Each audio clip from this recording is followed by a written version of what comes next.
Basically आप politically फंस गए संबित पात्रा। आपको लगा ये 1000 बसों की लिस्ट नहीं दे पाएंगे, उन्होंने दे दी और अब आप भाग खड़े हो रहे हैं आप लोग। यूपी सरकार की पूरी कोशिश थी कि हर चीज इतने शॉर्ट नोटिस पे करो कि तारीख तक ही एक्सपोज हो। अगर इन्होंने कहा हम बस देंगे तो रात में चिट्ठी दो, सुबह लेकर 10 बजे लखनऊ पहुंचो। सर आपको आपत्ति इस बात से है कि वो बसें राजस्थान से आ रही है जहां कांग्रेस की सरकार है, अगर वो कह रहे हैं एआईसीसी बिल भरेगी तो आपको दिक्कत क्या है? ये है संवेदनहीनता और राजनीतिकरण और घटिया राजनीति की सोच। देश में कोरोना संकट से बड़ा एक और संकट है जो गरीब मजदूर पैदल चल अपने घर की ओर जा रहे हैं उनका। इस समय में भी राजनीतिक पार्टियां सियासत करने से बाज नहीं आ रही। हाल ही में यूपी में कांग्रेस और बीजेपी के बीच एक विवाद काफी सुर्खियों में है। आपको बता दें, प्रियंका गांधी वाड्रा ने यूपी सरकार को पेशकश की कि वह मजदूरों को घर पहुंचाने के लिए 1000 बसें देना चाहती हैं और उसके बाद ये पूरा मामला सियासत में उलझ गया। आपको इसके लिए क्रोनोलॉजी समझनी होगी। आखिर ये विवाद शुरू कैसे हुआ, आप क्रोनोलॉजी समझ लीजिए। 16 मई को प्रियंका गांधी ने यूपी सरकार को चिट्ठी लिखी जिसमें उन्होंने कांग्रेस द्वारा मजदूरों के लिए 1000 बसें चलाने की अनुमति मांगी। प्रियंका गांधी ने ट्वीट कर जानकारी दी और लिखा, आज यूपी सरकार को पत्र लिखकर कांग्रेस की तरफ से 1000 बसें चलाने की अनुमति मांगी है। रोज होती दुर्घटनाओं, असहनीय पीड़ा, अमानवीय हालात, हमारे कमाईगर भाई बहन और उनके बच्चे संकट के दौर से गुजर रहे हैं। मैंने सरकार से भी पहले भी अपील की है कि कृपया बसें चलाकर पैदल चल रहे मजदूरों को घर पहुंचाएं। 16 मई को यूपी प्रशासन की ओर से कोई जवाब नहीं आया। इसके बाद प्रियंका गांधी ने अगले दिन यानी 17 मई को वीडियो मैसेज जारी कर योगी सरकार से बसें चलाने की अनुमति मांगी। आदरणीय मुख्यमंत्री जी, मैं आपसे निवेदन करना चाहती हूँ, ये राजनीति का समय नहीं है।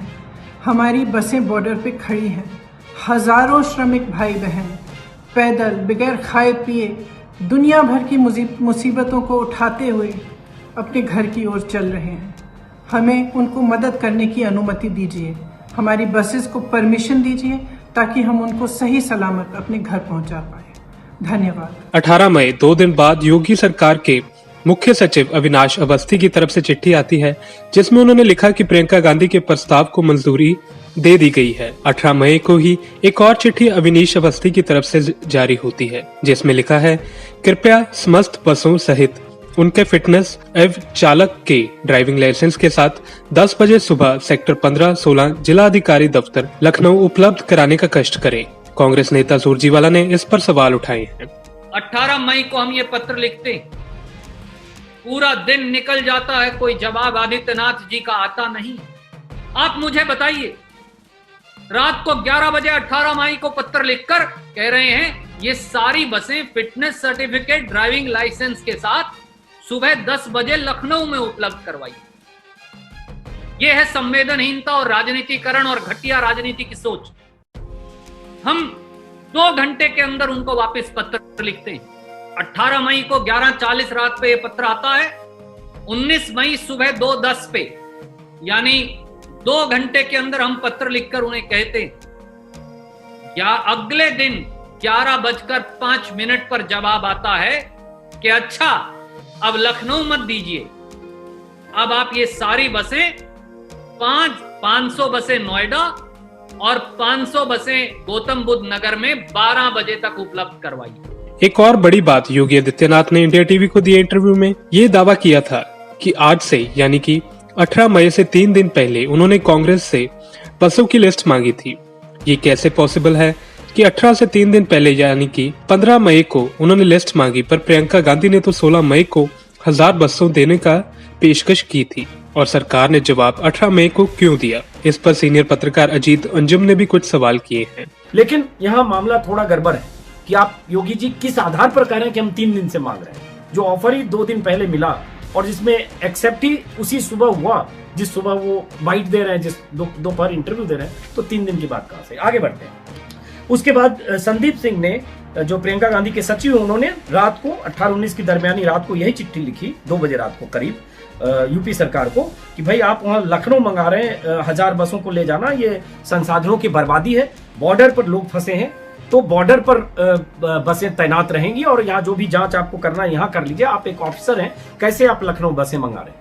तो उसके बाद फिर दूसरा जवाब अवनीश अवस्थी की तरफ से, यूपी के जो अधिकारी हैं उनकी तरफ से फिर जवाब आया 19 तारीख की सुबह। 500 बसें गाजियाबाद और 500 बसें नोएडा में उपलब्ध कराएं ताकि उसका इस्तेमाल हो सके। ये लखनऊ वाला उन्होंने चलिए कंसीडर कर लिया कि नोएडा में उपलब्ध कराएं।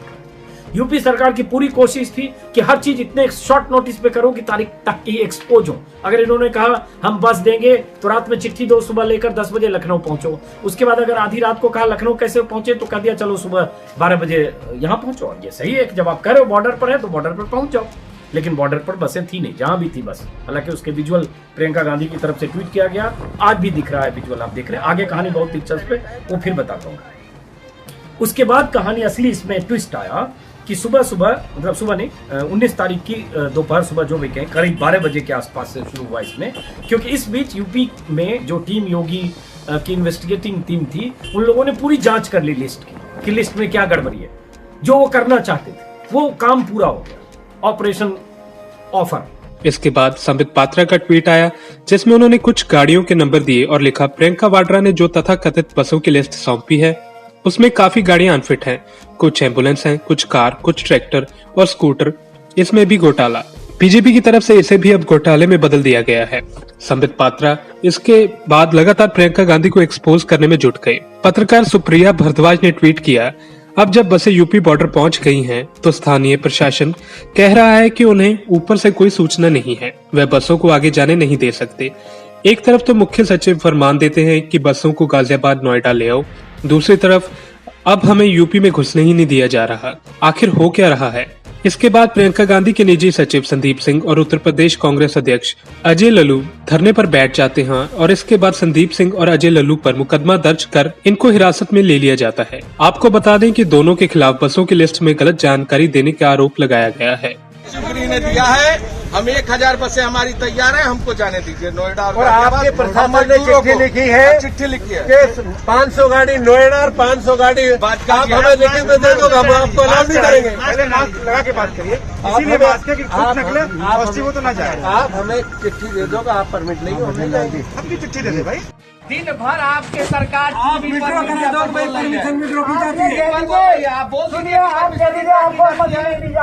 बोल दीजिए, आपके डीएम बोलते कि परमिशन नहीं दी जाती है, बोले। इस खेल में जिन मजदूरों की मदद होनी थी उनको तो बीजेपी भूल ही गई। आखिर इतनी सियासत क्या जरूरी थी? बीजेपी ने इस मदद को घोटाले में ही बदल दिया। अब इस पर मीडिया ने भी बीजेपी नेताओं से सवाल करना शुरू कर दिया है। न्यूज 18 पर इस मुद्दे पर हुई डिबेट में अमीश देवगन ने संबित पात्रा से सवाल पूछे हैं। देखिए, मैं अभी देख रहा था लल्लू जी की तस्वीरें देख रहा था। लल्लू जी सड़क पे लेटे हुए हैं, तमाम लोग उनके कांग्रेस पार्टी के घेरे हुए हैं। ये क्या यही सब होना था? आपको इसी समय धरना, प्रदर्शन, स्ट्राइक यही करना था? नहीं संबित बिल्कुल, मैं वो तमाम सवाल लूंगा, लेकिन आप लोगों ने तो बसों की लिस्ट मांगी थी। आपने बोला 1000 बसों की लिस्ट दीजिए, उन्होंने 1000 बसों की लिस्ट दी, आप पीछे भाग गए आप लोग। प्रकार से एक बड़ी फहरिस्त है। मैं पूछ रहा हूँ आपसे, आपने लिस्ट मांगी थी, 900 बसें तो सही होंगी, 850 बसें तो सही होंगी। सुनिए ना, इतना इम्पेशेंट क्यों है? मैं इम्पेशेंट नहीं, सवाल पूछ रहा हूँ आपसे। संबित पात्रा तो प्रदेश सरकार करे फिटनेस की चेक, कांग्रेस ने तो बसें प्रदेश सरकार को दी है ना, तो ये जिम्मेदारी तो आपकी प्रदेश सरकार की है। बेसिकली आप पॉलिटिकली फंस गए संबित पात्रा। आपको लगा ये 1000 बसों की लिस्ट नहीं दे पाएंगे, उन्होंने दे दी और अब आप भाग खड़े हो रहे हैं आप लोग। संबित, अगर आप लोगों की मंशा सही है, आप भी मजदूरों की मदद करना चाहते हैं ना? हाँ या ना संबित? क्या आपको मोदी जी पे शक है क्या? नहीं, मैं तो आपसे सवाल पूछ रहा हूँ। आप लोग मजदूरों की मदद करना चाहते हैं ना? हाँ या ना? नहीं, आपको करना चाहते हैं? हाँ या ना? नहीं, आपको क्या दिख रहा है? अरे शुक्रगुजार होइए, मोदी जी की सरकार ने जिस प्रकार से काम किया है, आज अमेरिका में क्या हालत है और इंडिया में क्या हाल है। बहुत अच्छा काम किया है। मैं सवाल पूछ रहा हूँ कि आप लोग मजदूरों की मदद करना चाहते हैं, हाँ या ना? आज उत्तर प्रदेश एक सेकंड, हम ड्रामा नहीं कर रहे हैं, हम मदद कर रहे हैं। नहीं, तो आप मदद करना चाह रहे हैं और कर रहे हैं ना, तो फिर अगर ये 850 बसें भी सही हैं, तो इनका इस्तेमाल आप क्यों नहीं करते? आप लोग पॉलिटिकल गेम क्यों खेल रहे हैं? ये कांग्रेस की बसें हैं तो संबित पात्रा नहीं चलने देंगे आप लोग? ये सत्ता में बैठने का अहंकार है आप लोगों का। और आज तक पर बसों के विवाद पर रोहित सरदाना ने बीजेपी नेता और अन्य नेताओं से इन्हीं मुद्दों पर कुछ सवाल किए। सुधांशु जी, मैं बस आपसे एक चीज पूछना चाहता हूँ। कांग्रेस पार्टी कर रही, चलिए कोई नहीं, सुधांशु जी, मैं आपसे बस एक बात पूछना चाहता हूँ। सुधांशु जी प्लीज, आवेदन कब दिया गया? सुधांशु जी प्लीज, मैं कह रहा हूँ चलिए 3 दिन पहले दिया गया था, क्या 3 दिन लगने चाहिए थे? आपकी सरकार तो बड़ी तेज गति वाली सरकार है उत्तर प्रदेश की, सब चीजें त्वरित करती है चुटकी बजते ही। सर क्या उसमें 3 दिन लगने चाहिए थे? सर एक second sir, Sudhanshu ji please पहले मेरा सवाल सुन लीजिए सर। सर आपको आपत्ति इस बात से है कि वो बसें राजस्थान से आ रही है जहां कांग्रेस की सरकार है, अगर वो कह रहे हैं एआईसीसी बिल भरेगी तो आपको दिक्कत क्या है? नहीं मेरा बात सुनिए। आप लोगों की जितनी छिछालेदार होगी उन मजदूरों के हौसले उतने ज्यादा टूटेंगे कि ये लोग कितने झूठे हैं, कैसे देश के सामने मक्कारी से सामने बैठ के साफ झूठ बोल के चारों लोग सारे निकल जाते हैं और वो मजदूर वहीं धक्के खाता रह जाता है। सुधांशु जी एक ऐसी मिसाल नहीं दे सकते आज बैठ के? आप तो गृह मंत्रालय चलाते रहे, सलाहकार रहे देश में, एक मिसाल नहीं हो सकती यहां बैठकर टीवी शो पर कि यहां बैठकर एक सहमति बन जाए, वो बसें चल जाएं, मजदूरों को मिल जाए, वो बैठ के घर चले जाएं अपने? ये तस्वीरें जो आप हम हर रोज देख रहे हैं। सर प्लीज मैं केवल ये पूछ रहा हूं सर, ये 1000 में 500 बसें ही चला देते कम से कम जो गाजियाबाद आके खड़ी हो गई हैं उनमें से। चलिए 100 आ गई होंगी, 60-70 आ गई होंगी सर, उनको तो चलवाइए। कांग्रेस पार्टी ने मदद के लिए बसें भेजने को कहा और बीजेपी ने मौके का फायदा उठाते हुए इस मामले को बस घोटाले में बदल दिया। आखिर नुकसान तो उन मजदूरों को हुआ जो घर जाने के लिए उत्सुक हैं। क्या बीजेपी नेताओं को मजदूरों की परेशानियां नहीं दिख रही? हम उम्मीद करते हैं कि सरकार सियासत से पहले इन मजदूरों की मदद के बारे में सोचे और मिलकर काम करें। Bureau report, Punjab today TV. If you like our channel, please subscribe, and to get notifications about news, please click the bell icon.